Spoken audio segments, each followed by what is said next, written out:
oleh ibuin oga di sembilan period bersama di sembilan kemudian lain W.Phaileng Undri takkan tua kalau batin atakram kini bidon ta Northern Council dan dia Indonesia tagin sum dengan bazaar tekan tua Lungphum suan Lalthangliana'n market tatak sakte kini besi don ta Lalthangliana'n market building a foundation alai diang tu MLA Deputy Government Chief di Bokul di John Silent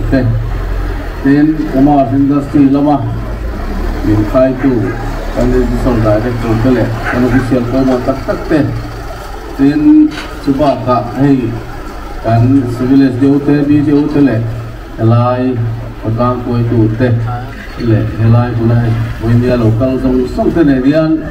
tangkai taka kani sumbo ton la turatan ta ponia kan khai phar suwa kan phal turatan tangkai taka kan man la turatan Lalthangliana'n kan hawng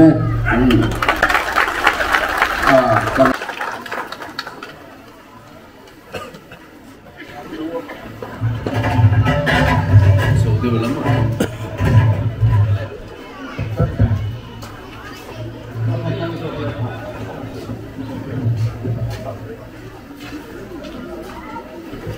oleh chairperson isang kui candidatal director commerce industry tin hey kan bial tu MLA zong tak kan deputy government chief kui purin chuang sai lo te nu pa tin hey voinia ni poi mo tam tak kan kal ani ka BCI department sanga kan PWD bak te po in mer kan muwa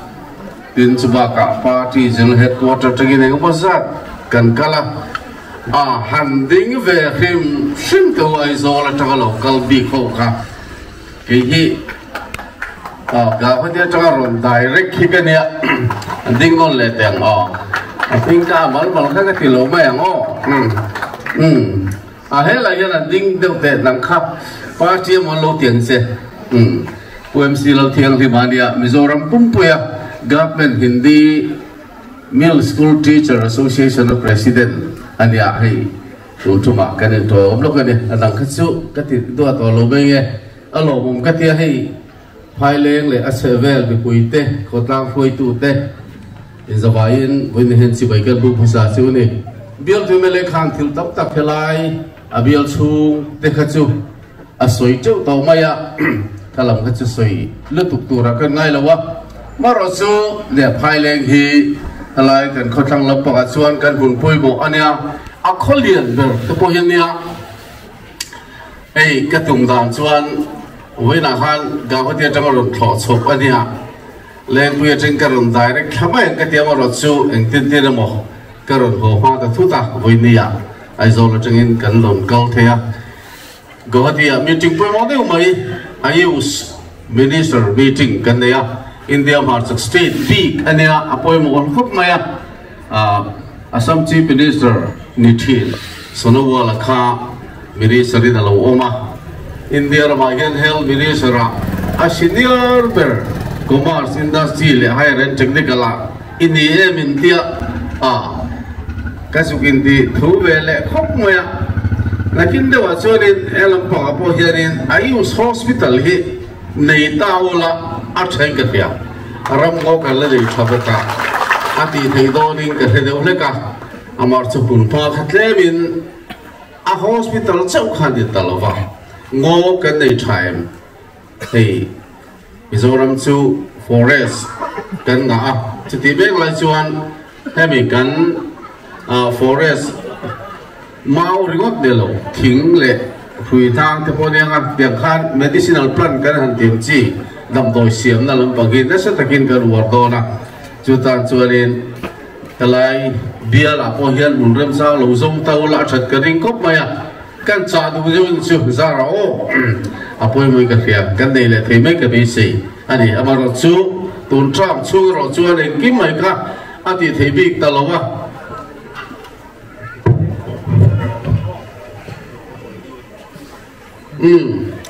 นี่จริงขั้นกันนนเขียนพิมพ์ขั้นให้สิ่งที่สกุลกันตัว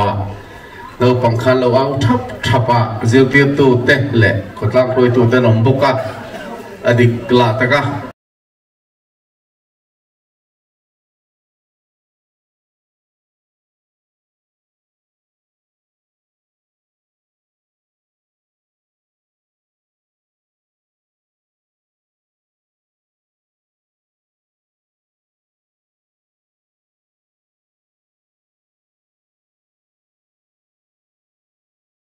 อะไรตัวแบบทำไหนลุกตุกเลยเอาแบบเข่งข้าวขึ้นหนัก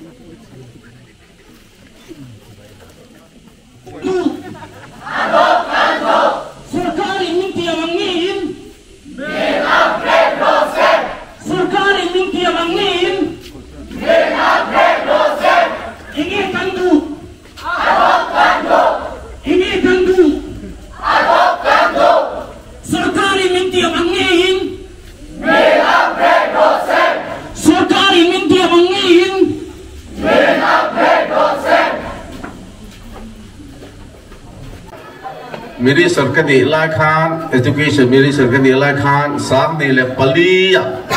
चलाया higher secondary school खाกันหันในข้านี่อ่ะเป็นพอเล่นโปค่ากระหุ่นไล่เป็ดตู้กันเราดิโปกะสุรคารินทักที่อัฐเลี้ยวลายันอปุยในตัวเรือปกติกันติดแต่เกดิขกัลตั้งเซลิละสังนี่ละปริยัดปากขานอะตัวเกดิได้ชวนนี่นมเด็กตองที่ cái mà hiện là chiang em mà rồi chú sarkar cái đi thạc là hiện cái Trump cái đi thạc tôi hiện cùng sòng hi bị hiện lâu đi đâu bọc hạt chú cùng sòng chú cho thiếu tâm tắc cái này bơi mỏ rong sarkar nó sai là ngày bơi mỏ khá anh nói mình tên anh ngay bơi mỏ tóc lồng em muốn chúa thì tụi hiện thiếu lòng chỉ là bơi cái đi khóc mày à các con lại khan Mizoram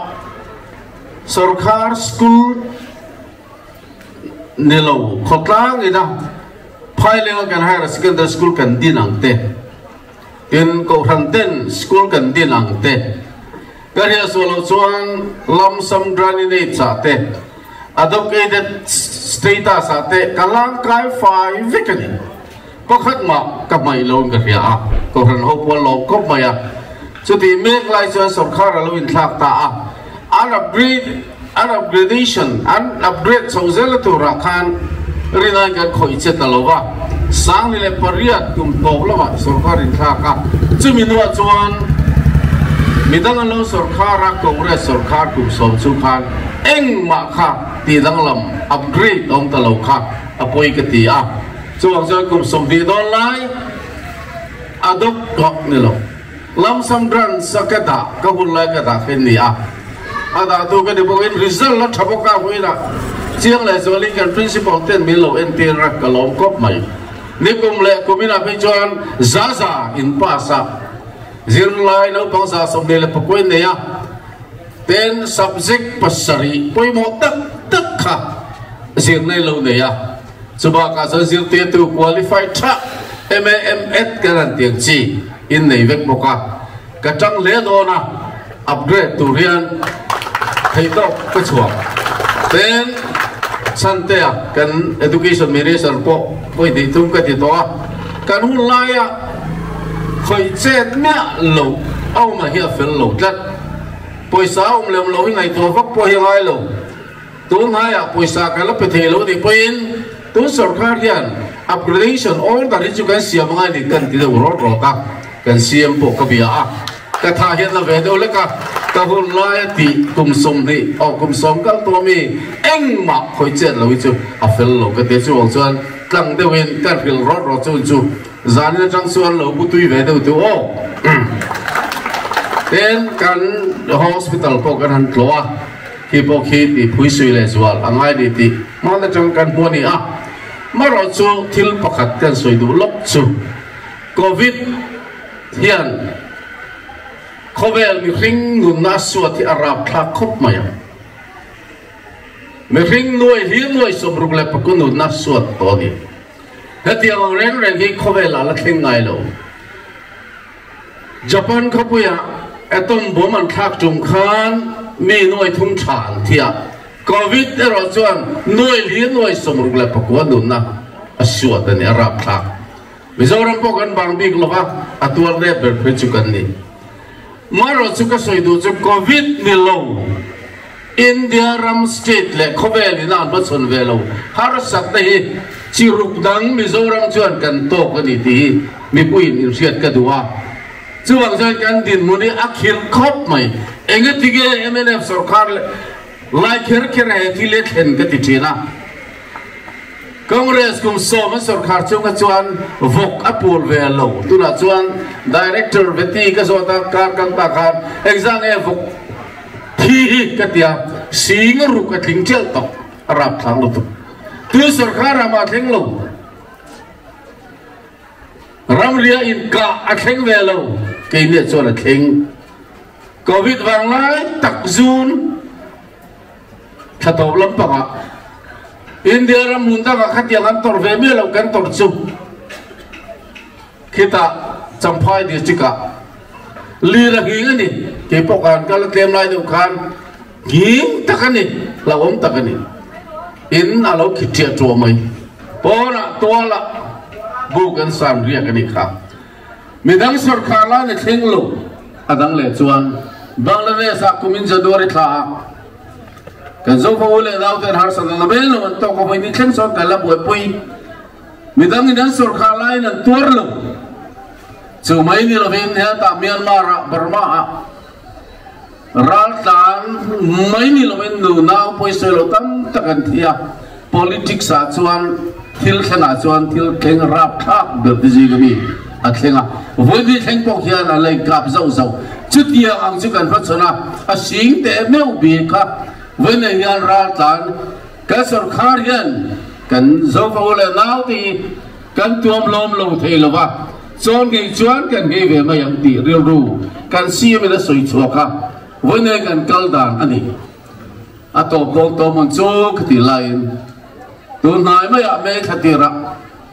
kan chenum lok manipura ege theng ka ti so arab thak lu to khovelin atem loi tham kop ti la thenga Pathian bi kin tam tak khal chia le ti chia de lo ma civil bi tam tak an thia arab thak ani voi ni khen ya na sing tam tak bi Mizoram sarkar yan khatia ka tan kha sumom kan ti thai bi glo ma se la po thena nga ya har sare tam tak kara te ngan ka sarkar yan covid ni lo thil paru kar soi belen su sin sia kal ola ka du ko mai covid ti ro thel lo covid ba kha thil paru kan ba sora ni ka ngai to thina la ka sun la hian zun tha me tha kha health minister ka ni nang chu ka ril ru ha ber kha ni ka ringa kha horun pui alo ho a bairabia reuten thothe da lo me bulo Bairoten so hua ti lar lai ke lafian se to lo mo Bombay nu la le ka thiam ho lo chua lai ka chu boi thap de di sing tam tak bi kha ni a lo cho kha zirlai le pong sing bi kha khulama ale kha zira a lo chua ngai lo chok mai mai ma ni chung ti an tom thei lo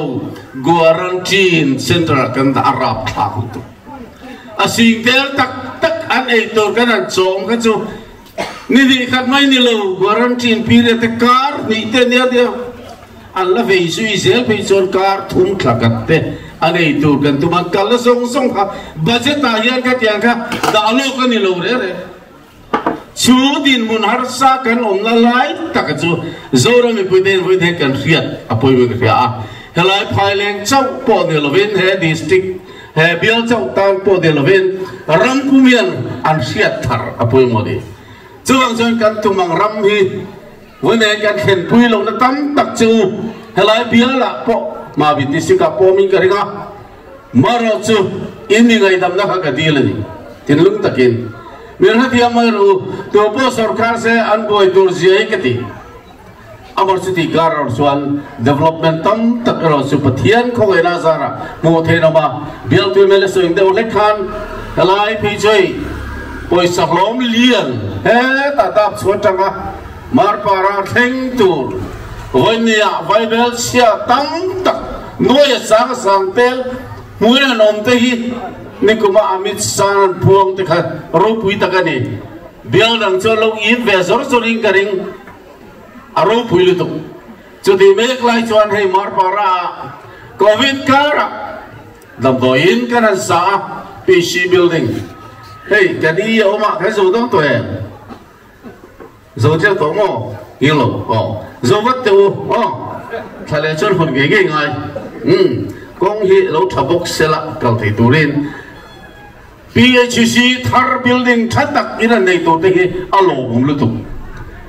hey bonia sina kai ngai thang han commerce building market building kana dei thap tu te dinga alo bum lu tu khat rinayan nec kan tian eastern council atang poi samui har takani ka bial tan atang tan pun ka ubi kilo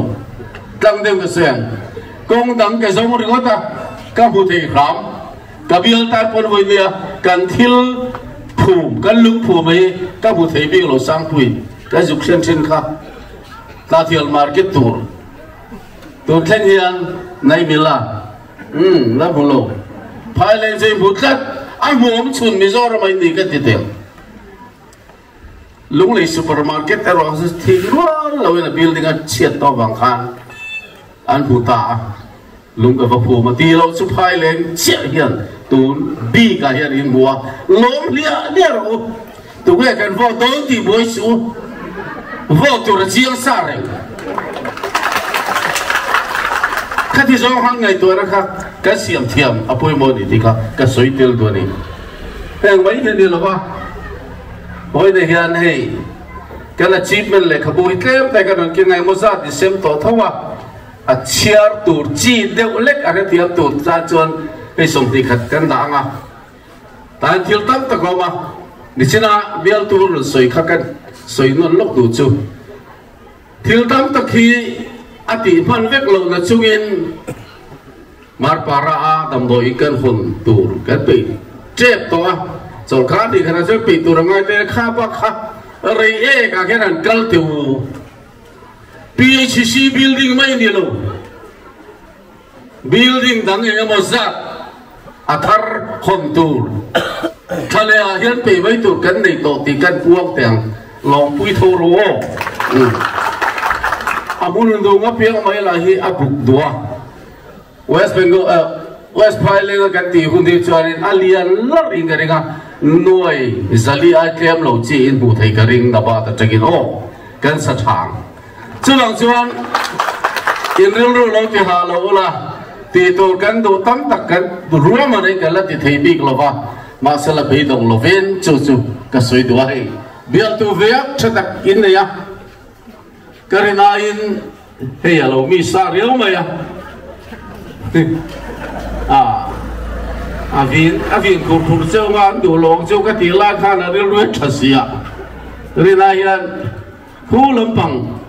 akil khor de la phur an du riau mai sai lo ti rim nam de lek pakhat lo ding kha lo mani chu tiang chu in cm ti chak ma ho singa juk zo ta e khete reng mai pulal rin truang a silo anti an bel na lam kha ani khat to a bet khat to chuang chuan helai bial pui kan champion le nge ti ka be sia tin in ti fu zelang tu te nge ri tu man bial tu ka soi thei lo ka ravak lo wa amar chu kan hun chung rei lo te covid kar kum ni le khatum covid ti na ben an doi na kara kum khat or sia kan ka thol hun ka ngai to roi chuan oi ne hian lalpan thil ro pui tak he bial tan chau ni lo Mizoram hian awahan min wa lan tir ta be ti ka soi do ni Zoram Medical College the posa ZMC so ka ngai to thina minister ka ni lim khan ICU exam in nei ka tia som le pathum chia ICU siam an nei mo chuan mania siam nen kan va kal chuan ICU hi piku niku atian au pang ICU ne ne chuan somruk chuang kan nei to chuma seva turulu tuk to kala khin khan khumenzan ge omle hospital a hian katia khum sale somli bor vel atia tura chuan khum zali le som sari kan nei to tam taken ZMC ani so civil hospital te pokhi turu takari tura chuan ICU panga nei thin ka piku niku ti vel ICU na chuan somthum chuam ka lo nei de to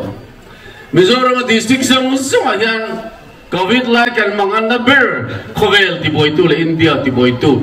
oxygen an ngei khani PPE an ngei ti te khat kuma chuan in bel to lo ti ro lockdown ti te vel semi lockdown ti te po kha in thengil zela kun har sa hun khiat kan ne mum lai kha khia chobe te poi chobe tho ne o khati kara khan ta hai to china Mizoram district som le pakata yan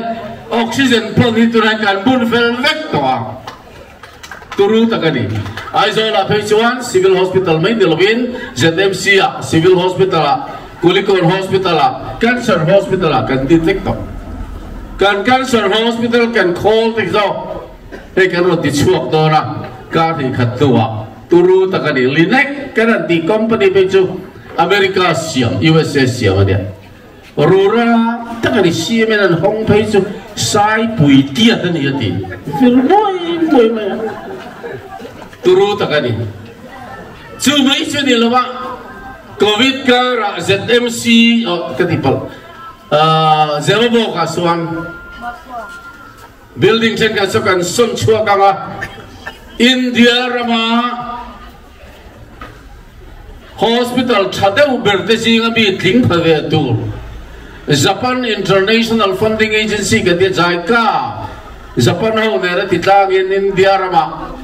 Minisi tam tak paltang harlu tu kan paltang toa nuai lian nuai sing serin cancer super specialty hospital kan din don tani Japan ina sadora asa thade utura kangaya eng tigangai zodon katia Japan engineer ho ka kapu athadon sian hospital hi India rama po achwaram khopang International Standard Hospital turangai ania nga khel vak tu su sang ni le som ni le pariat kum to pa in hong han ve lang atia chu Japan pon min du sak je chu MNF sarkar in hong se min du ni ga in hong manang ati chuang chuan hetiang hi kan ti mai big lo eng tin nge min nor chua sak thei ati ya le ni noi hi noi sing sari chu soi zong po hian lei he to tul mai ta tam lu chung te chu voi ne hian Mizoram thil thel le eng ba ti lo ti lapok nga chu kal phung thar di so chuang chuang rinain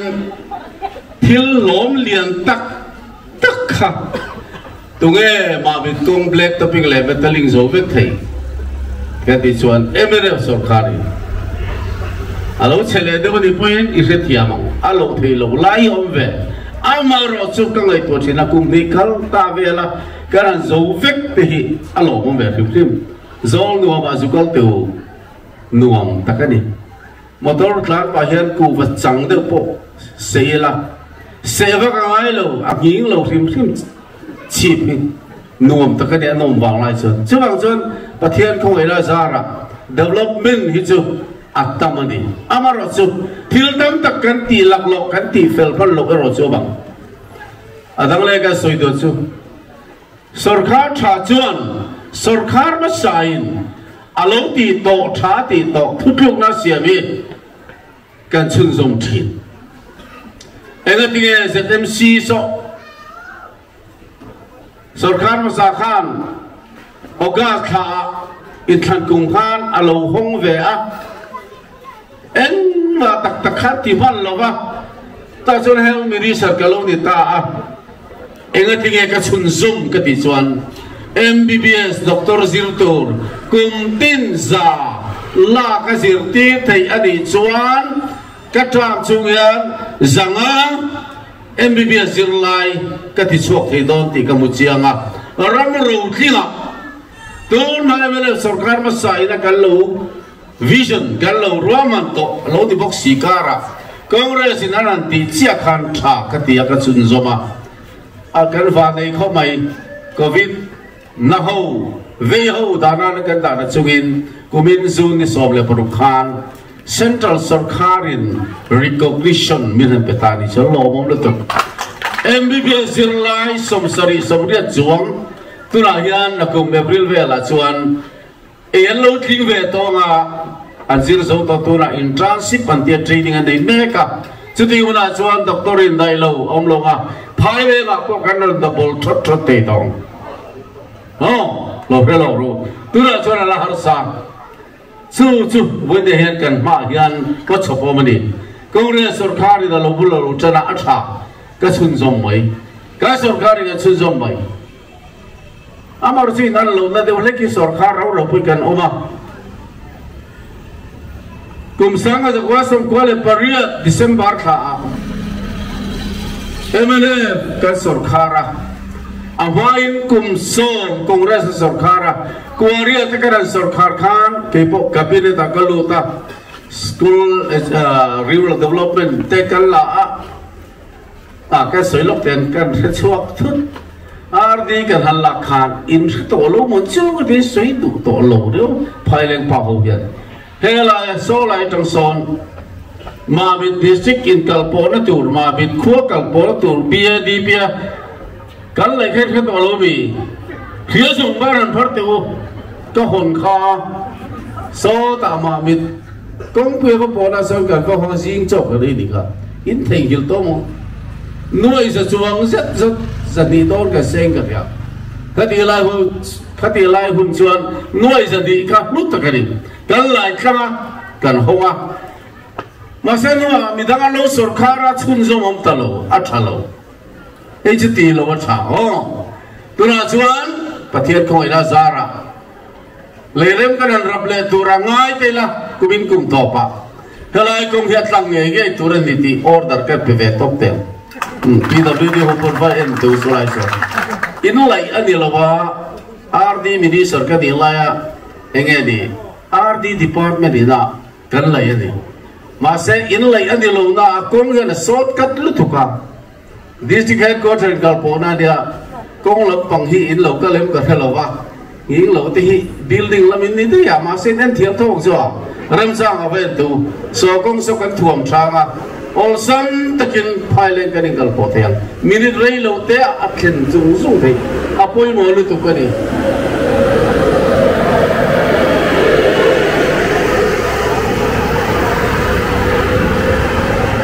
kan soi du lai tak chu sarkar ma sain thil tha ati chu chun zong tha korea ta ha kan sarkara kan lu ti hai tu ber kan CMO kan tu hai tu ber chukan sarkar tan tir khan tun tum ni lo sang jo ko sam corporate khan sarkar ma sa Congress khan sarkar don chepin district panga alo puanga notification lo chua ma min ser chief scholarship champai long tlai ni sarkar kan ran ve chia engding niang le district panga ti lo tin so ba hau tak do le an Lungphum ri ta bol pen pakhat pon da si lo wakati asoi tu kani ma se kan CM khan sarkar ma se tulan ti hi kb point tul kan tia tha atia long takin alo thin da dur kong kan dai tua atra ma sang ni le pathum ralba khan district puitlingang takin district office kan da khatvek ban di ti hi ilu hiat ka do ni ati tu ka ni kan puan ni lo apo atta ka ti lo ting tu kan ni ti kai lo hiat ka do kai na lo na ro chu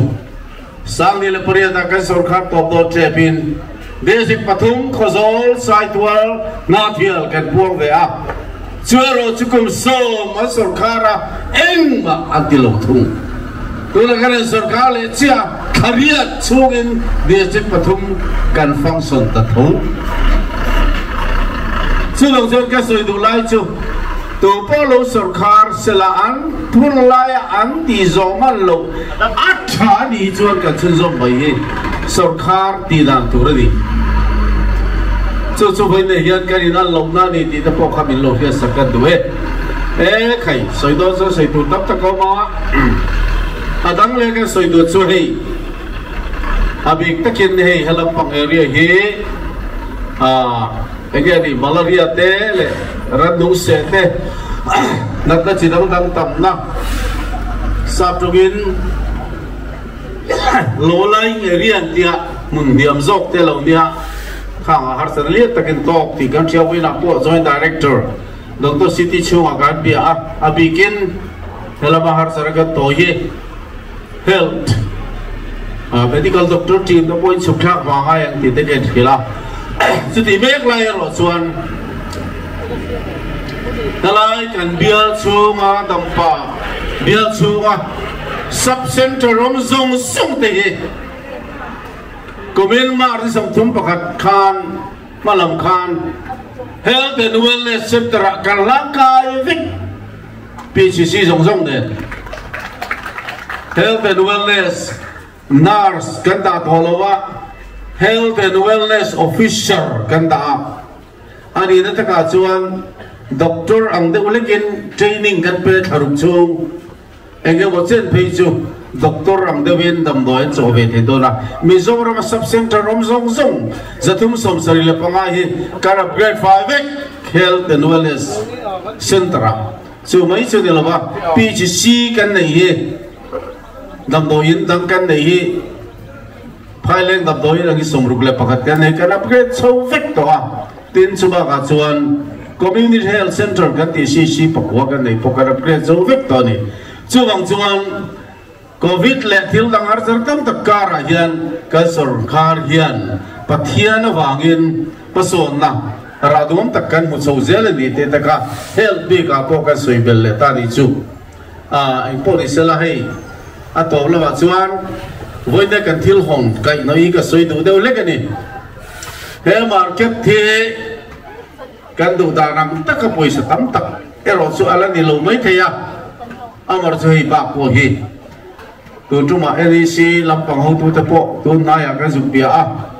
a garanti potanga a extension ti vela he ai chang tung deu te poin poisa bel dang te po mi ngai tor thanga kan dil za tang chia kha min pe chia lo ti te kan thing rile sang phui ho poisa di mun jiring kan la ngai to do ne tin trong kam tha te bin nu chia ve a alo mum khom mai tin hang ba ka hian in hei mizoram a hian border hurt tu rei enge mo zat tu ra hian roman na kan siama in biala pe chuan sil suria border hurt nei tu ring ai bo saya tin ei ba ka hian mar para alo ni le boka ten tuipui bari le nut suri hela indo Bangladesh border a hian roman na kan nei meka sil suri ngat pe chu nikum April Khan Bangladesh ka Union Minister Foreign Minister ka cha chua ka kan parin helicopter in sil suria kan zukala hai bial tu MLA purin tlong ateu te po ahuna min lo dong songa hi poisa kan hu thei chong trap to eng police la sil suria kan border trap mai ba ka hian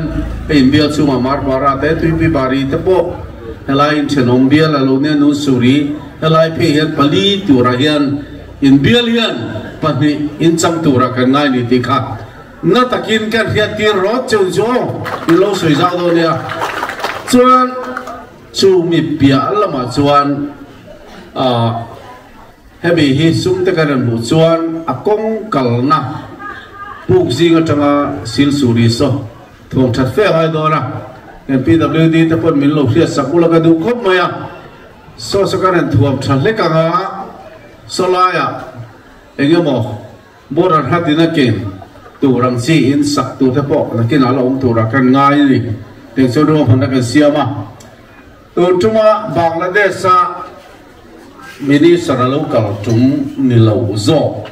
cái đi khám in song mà sa mà cũng chưa có sáng này lệ sum thì là bạc khan mar thà cái lệ hay purana là bôi cái gì cái tên đi mi pali panga cái này duy thà đa cả không bôi nên thum lại dân thum cái dục trang chỉ là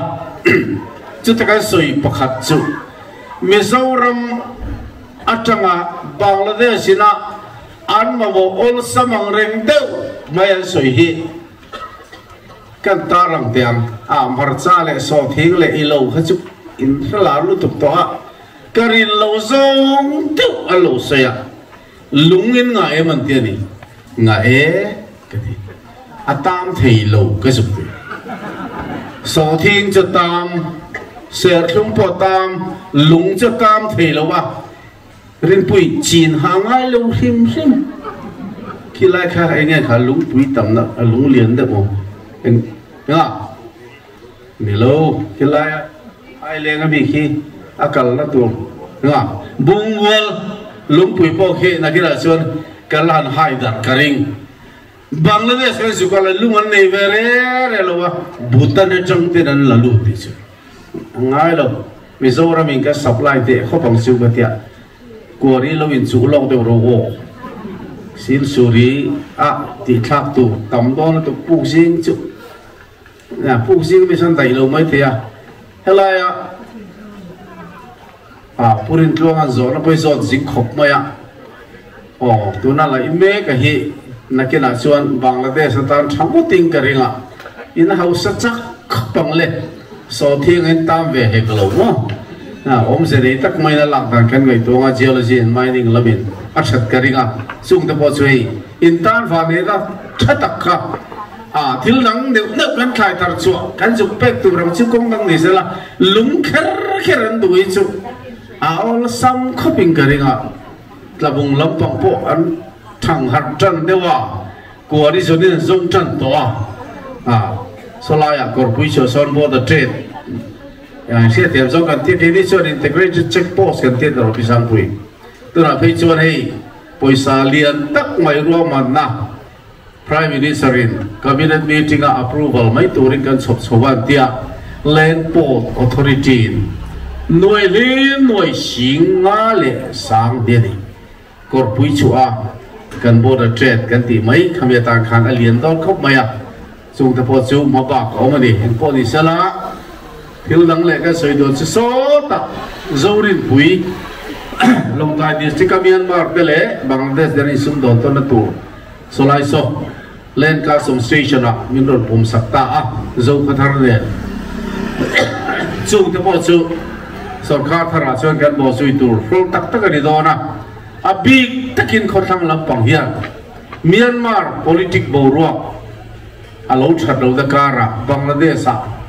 nuam te takin kanin sum don ton nahi borua satakara kan kalpui thi don ning ka khia chung ta po chu voi ne hian kan thiat tlang kha thome le soi tu tam tak oma amaro chu pil tam tak soi na hun anilu tuklawa te kan ngaya en po di sela voi ne hian ei MLA bill tu việc sẽ tắc mấy in này thì do nghe anh người tôi vắng vắng tạo là tuôn mà in lâu này tổ chín hay lại bia là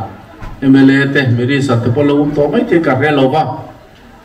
tôi chú bảo hiện Covid cara vui anh sát nghe lâu cả tổ lệ tour program hi đã chặt tu ra cái ngay cái bia hi vui sum li cái kal pana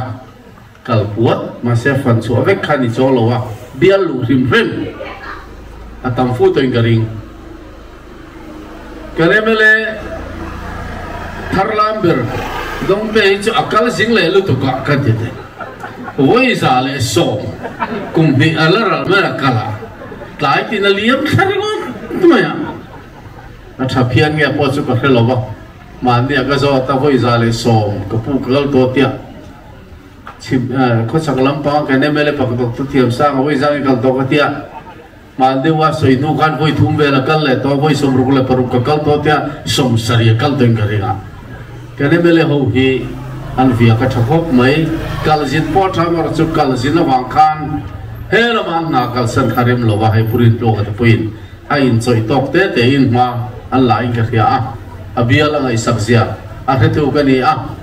min phone zingber MLA chona di rim bial tan chuang chuan clinic po hi in bial a hian anei tamber te jinga bi in ni kan ring de uleka SCTV clinic they can function so tron ve de ulek don ta chuang chuan in chir lo bang ti ka ringa kan duam de uleka ka campaign po ni bia chong lo ka ki chan tlang de vin ka soi mai thina in than le chuan in ti fu le zo lang ti kha lo pai rang tu in ro in ti fuang ti fu bang lo tu chu ka recommend vak du lo in ti fu don ti kha siamula tun kun har sa le kun khirka ra po het tiang nè cái tiếng ang hít số in bole mấy cái ring lo này mình po thì sẽ là hay partition khati chu anh candidate te po hi tu te mo ano ti ve nak china an ma di si nga te po in su na boru ko mani mai the ya lai invent kangwal a in chang te po kar dil ru lo ti boy lo se la ka du MLA line se dangani kabia la po hian ti tamai mai la khalam pang di vak lo in khel mi te ne kai hing don ni mai the assembly house kan ro le la Lungphum te